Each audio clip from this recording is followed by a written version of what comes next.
Hello friends, स्वागत है आपका। समय नष्ट किए बिना सीधे अपनी क्लास पर आए। आज की क्लास है schedule caste and schedule tribes the prevention of atrocity act 1989, अनुसूचित जाति एवं अनुसूचित जनजाति अत्याचार निवारण अधिनियम 1989।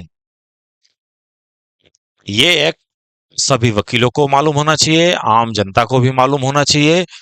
एससी एसटी हो चाहे उस समुदाय के हो या ना हो, सबको मालूम होना चाहिए कि समाज में समन्वय के साथ कैसे रहा जाए।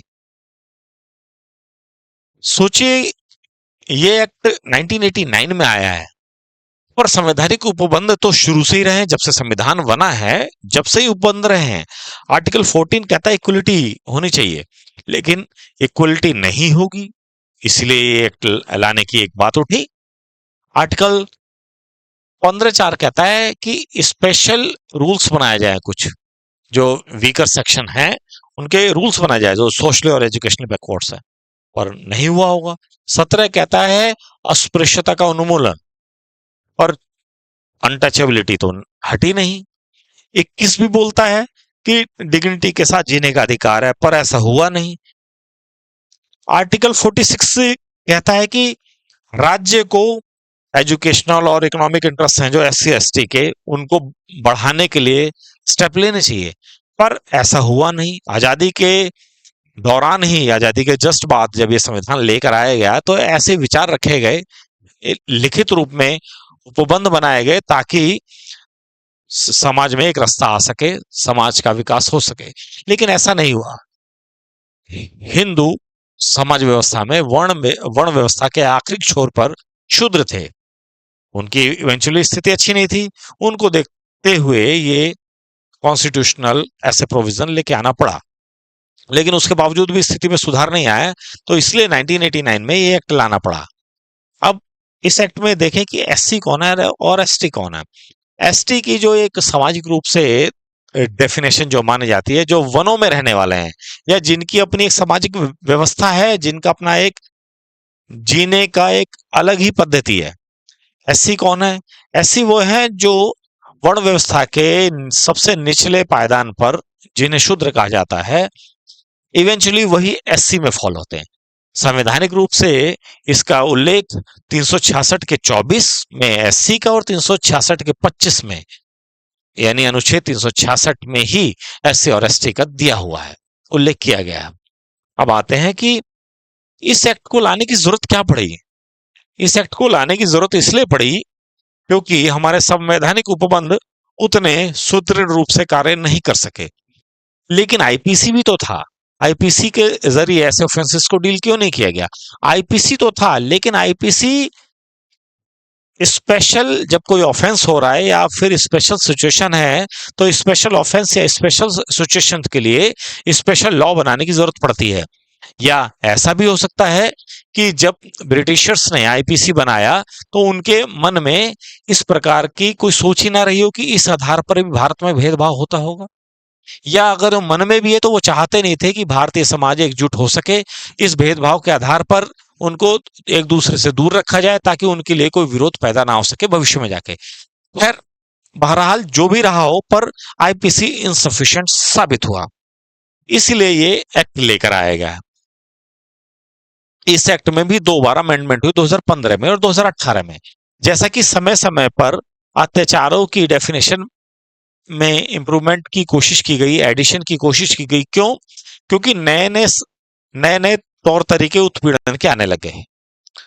18 में भी हुआ। आइए देखते हैं 2015 में क्या अमेंडमेंट हुआ। 15 में जो ऑफेंस है, ऑफेंस की डेफिनेशन में बहुत कुछ इंक्लूड किया गया। ऑफेंस क्या क्या है अभी आगे बताएंगे, क्या क्या ऑफेंसेस हैं। आर्टिकल 4 में, सॉरी, सेक्शन 4 में डेरिलिक्शन ऑफ ड्यूटी को बहुत ज्यादा स्पेसिफिकली बताया गया कि जो गवर्नमेंट एम्प्लॉई है, उसने स्टेप नहीं लिए, तो उसके लिए क्या उसके लिए क्या सजा के प्रावधान हो सकते हैं। सेक्शन 14 में टाइम बाउंड का ट्रायल बनाया गया कि इतने टाइम बाउंड के तहत आपको निपटारा करना ही होगा। वो टाइम बाउंड भी आगे 2018 में भी एक बार अमेंडमेंट हुई। क्यों हुई अमेंडमेंट? क्योंकि Subhash Kashinath Mahajan versus state of Maharashtra में सुप्रीम कोर्ट की डबल बेंच ने फैसला दिया कि कोई भी एससी एसटी एट्रोसिटी एक्ट के तहत गवर्नमेंट ने इस फैसले को बदलते हुए या पलटते हुए अपने एक अमेंडमेंट की 18 लेके आए कि किसी को भी अरेस्ट से पहले कोई भी प्रिलिमिनरी इंक्वायरी की जरूरत नहीं होगी। अब आपसे पूछा जा सकता है इस एक्ट का ऑब्जेक्ट क्या रहा। इस एक्ट का ऑब्जेक्ट है, पहले, एससी और एसटी के विरुद्ध जो भी अपराध हो रहे हैं उनको रोकना, उनको सजा देना। तीसरा, स्पेशल कोर्ट्स बनाना।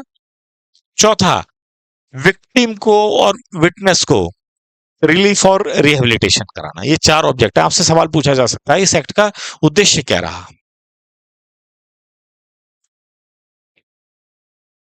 अब आते हैं हम मेन पार्ट पर, डेफिनेशन। आपके एग्जाम में डेफिनेशन पूछी जा सकती है।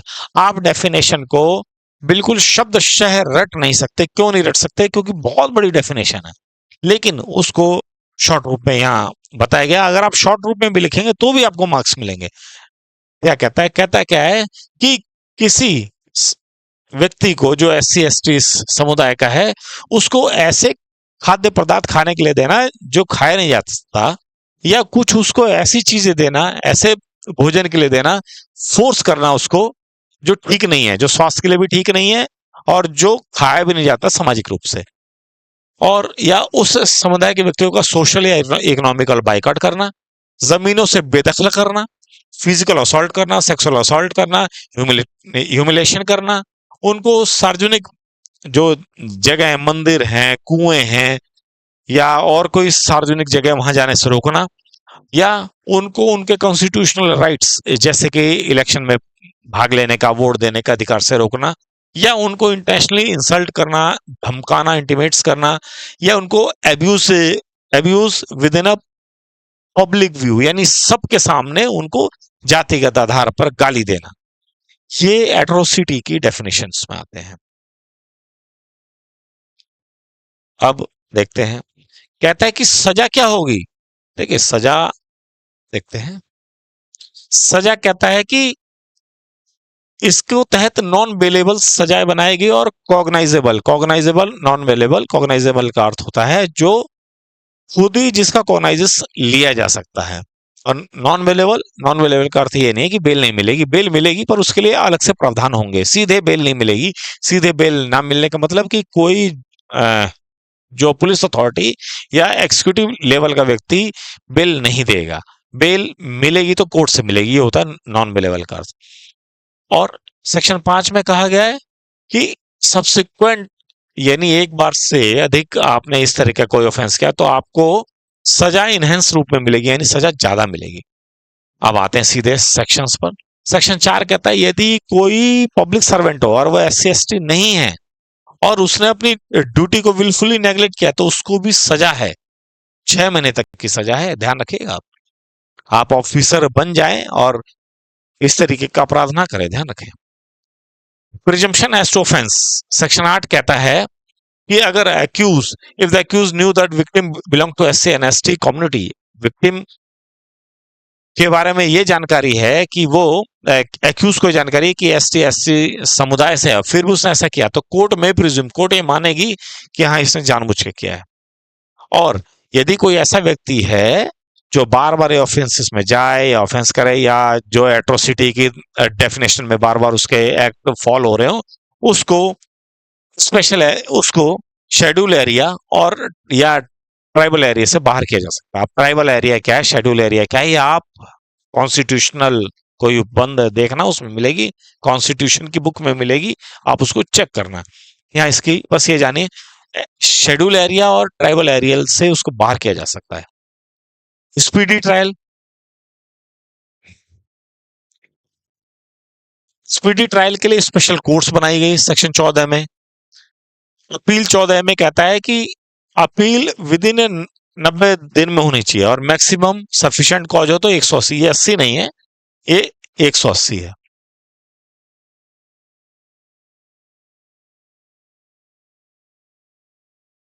ठीक है, ये 80 नहीं है, 180 दिन है, ये एरर हो गया टाइपोग्राफिकल।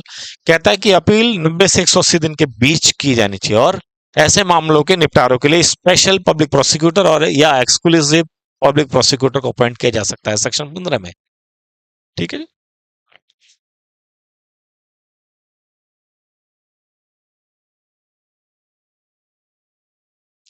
कहता है protection of victim and witness.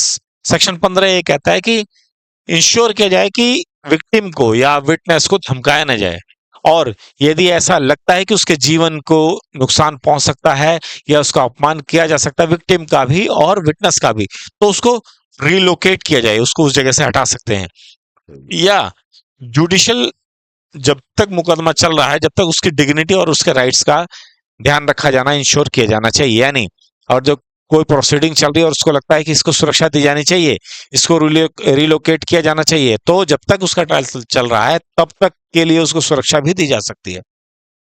Section 18, जैसा कि मैंने बताया अभी आपको, इसमें किसी को एंटीसिपेटरी बेल नहीं मिलेगी कि भाई एंटीसिपेटरी बेल मिले, नहीं। किसी ने एफआईआर दर्ज कराई है तो दर्ज होगी, बेल उसके अरेस्ट के बाद ही मिलेगी। कोई भी प्रिलिमिनरी इंक्वायरी करने की जरूरत नहीं है। ठीक है। यानी हम किसी ऑफिसर के पास गए, पुलिस ऑफिसर के पास गए, या जो भी डेजिग्नेटेड ऑफिसर था उसके पास गए, और हमने कहा कि हमारे साथ ऐसा हुआ है और हम एससी या एसटी समुदाय से संपर्क रखते हैं, हम उसी समुदाय के व्यक्ति हैं, तो उसको कोई जांच नहीं करेगा, सीधी एफआईआर लिखी जाएगी। गवर्नमेंट की ड्यूटी बताई गई है सेक्शन 21 में कि भाई इमीडिएट रिलीफ दे विक्टिम को और उसकी फैमिली को, फाइनेंशियल उसको कुछ सहायता करे, मेडिकल एड करे, लीगल एड करे, रिहेबिलिटेशन करे, और उसके लिए कोई ऐसे प्लान बनाया जाए जो उसके उत्पीड़न को रोकने में सहायक हो। इसके लिए डिस्ट्रिक्ट मजिस्ट्रेट को, सुप्रिंटेंडेंट ऑफ पुलिस को, इन सबको पावर दी गई है कि भाई आप ऐसी समिति बनाएं, ऐसा कोई अपना इस तरह का अपना कोई ऑफिसर को डेजिग्नेट करें, नोडल ऑफिसर बनाएं, और मॉनिटरिंग समिति बनाएं, विजिलेंस समिति बनाएं, उनको चेक करें कि इस प्रकार का उत्पीड़न तो नहीं हो रहा है।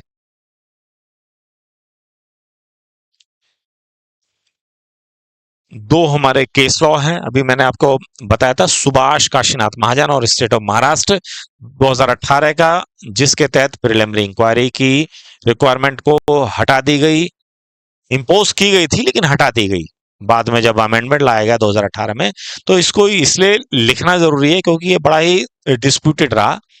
तो Subhash Kashinath Mahajan versus state of Maharashtra preliminary inquiry की बात की गई थी, उसको 2018 के अमेंडमेंट से हटाया गया। बेल की बात कही गई थी, एंटीसिपेटरी बेल की, वो भी हटाया गया। इसलिए ये जरूरी है, मतलब इसमें समुदाय के लिए तो अच्छा नहीं किया गया, एससी एसटी समुदाय के लिए तो अच्छा नहीं बताया गया, लेकिन इसके बाद के इस फैसले को उलटते हुए जो अमेंडमेंट किया वो इंपॉर्टेंट है। इसलिए आप इसमें ये लिखिए कि इसमें ये फैसला आया था और इसको अमेंड किया गया था। दूसरा फैसला है Keshav Mahato versus state of Bihar. उसने इसमें डेफिनेशन दी गई थी, कहता है कि ऑफेंसिस 31 आर के तहत कैन नॉट स्टैंड मेयरली, कि हाँ सिर्फ इस बात से नहीं हो जाएगा कि इन्फॉर्मेंट या विक्टिम जो है वो एससी एसटी समुदाय से है, उसको ये भी दिखाना पड़ेगा कि मुझे जातिगत आधार पर मुझे गालियां दी गई और सार्वजनिक रूप से दी गई, या कोई अन्य व्यक्ति भी था, यानी with in a public view ऐसा काम किया गया। और अगर दो व्यक्ति एक रूम में बैठ के, एक एकांत में बैठ के दो व्यक्ति आपस में एक दूसरे को जातिगत आधार पर गाली दे रहे हैं और एक व्यक्ति उनमें से कोई एससी एसटी समुदाय का है, तब ये ऑफेंस नहीं लगेगा। कोई ना कोई तीसरा व्यक्ति होना चाहिए, यानी विद इन पब्लिक व्यू होना चाहिए, तो ये ऑफेंस लगता है। इसलिए इंपॉर्टेंट है Keshav Mahato versus state of Bihar. हालांकि इस एक्ट के मिसयूज की भी खबरें आ रही हैं, लेकिन हमारा उद्देश्य इस एक्ट पर डिबेट करना नहीं है। हमारा उद्देश्य अपने एग्जाम को लिखना है। एग्जाम में जैसा कि सवाल आ सकता है, इस एक्ट का ऑब्जेक्ट क्या है, एट्रोसिटी की डेफिनेशन क्या है, एससी एसटी क्या होते हैं, इस इसमें विटनेस की और विक्टिम की जो हेल्प करने के लिए क्या क्या प्रोविजन है उनके लिए, जैसे उनको मेडिकल एड देना, लीगल एड देना, उनके लिए समिति बनाना, ये सब सवाल पूछे जा सकते हैं, इसलिए इनका ध्यान रखें। उम्मीद है आपको वीडियो अच्छी लगी होगी। यदि अच्छी लगी है तो आप इसको शेयर कीजिए, सब्सक्राइब कीजिए। धन्यवाद।